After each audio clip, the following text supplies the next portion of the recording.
What are the Lakers doing? That's the question everybody is wondering.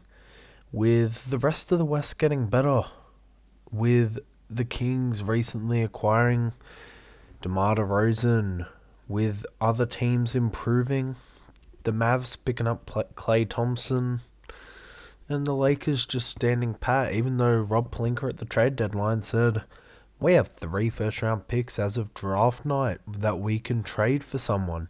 All expecting him to make a trade, and what does he do? You guessed it, nothing. And it's disappointing, really. I thought going into this offseason that something would happen, and I still do think some trades will get done. And I'm not really a big fan of the 3-star model, but right now, even a salary dump trade would show me that we're going to do something. But it scares me. It scares me. That Russell Westbrook trade season, obviously we did some good stuff at the trade deadline with that D'Angelo Russell, Malik Beasley and Jared Vanderbilt trade, but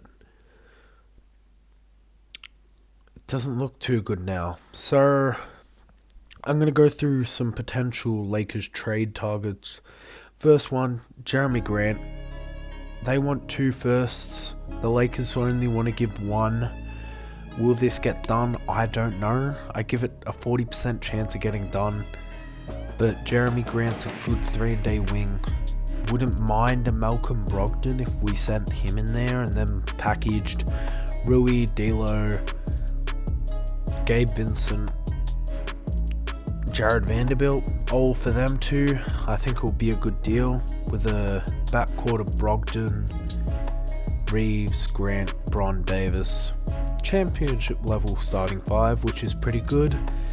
Next trade has to be with the Nets. The Nets, they can offer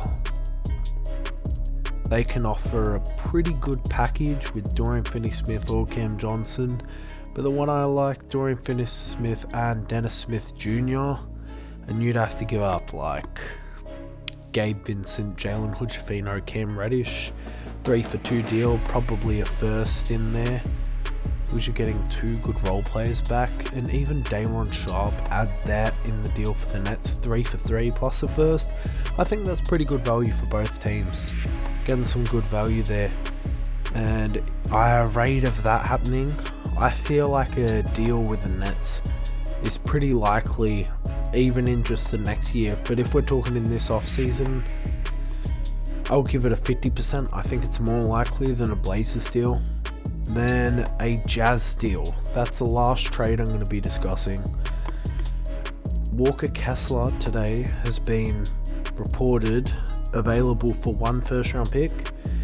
And if that's true, I'd love to send Cam Reddish in a first-round pick for Walker Kessler, but I think it's a little bit more complex than that, because otherwise a deal would have been done. Would have been done by any team by this point.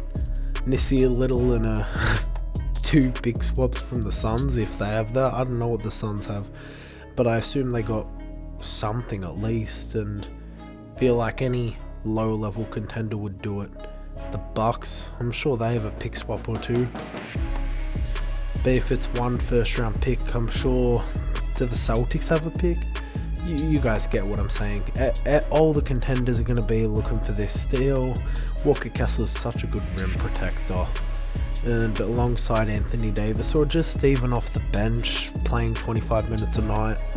Very good minutes, honestly, you saw him play. So if I wanted something here, I wouldn't mind a Colin Sexton, Walker Kessler deal, structured around Gabe Vincent, Rui Hachimura for Colin Sexton's contract, or just Rui, Jalen Hood-Schifino, something like that. But if it was just for Walker Kessler, it would probably be remove the protections off the 27 pick, which was the pick we traded to them for D'Lo, Malik Beasley, and Jared Vanderbilt in the Russell Westbrook trade, which was a good trade in the end.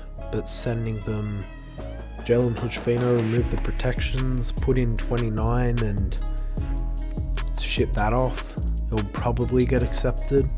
if you were to do it straight up, but am I happy with it? Probably not, but that's how you know a trade's pretty fair, when you're not really happy with it, but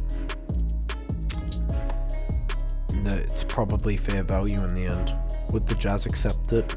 It's pretty decent value.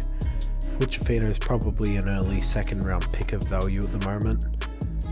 Didn't play that well, but he's still a decent player. So that's the third trade. Could I think of any others just off the top of my head?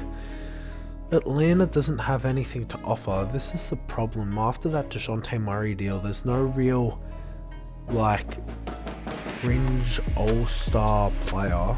I don't mean like Donovan Mitchell, Trae Young, but someone that can play two sides of the ball that can help you immensely. Obviously Jeremy Grant could, but his contract isn't worth it. DeJounte Murray was a perfect player, and I'm mad we didn't chuck 2 first-round picks at him, because the Pelicans gave up that and basically nothing else, and I would have given up that in a heartbeat.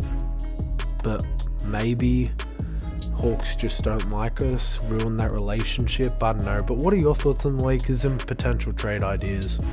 Because I don't know what's happening. I have no idea.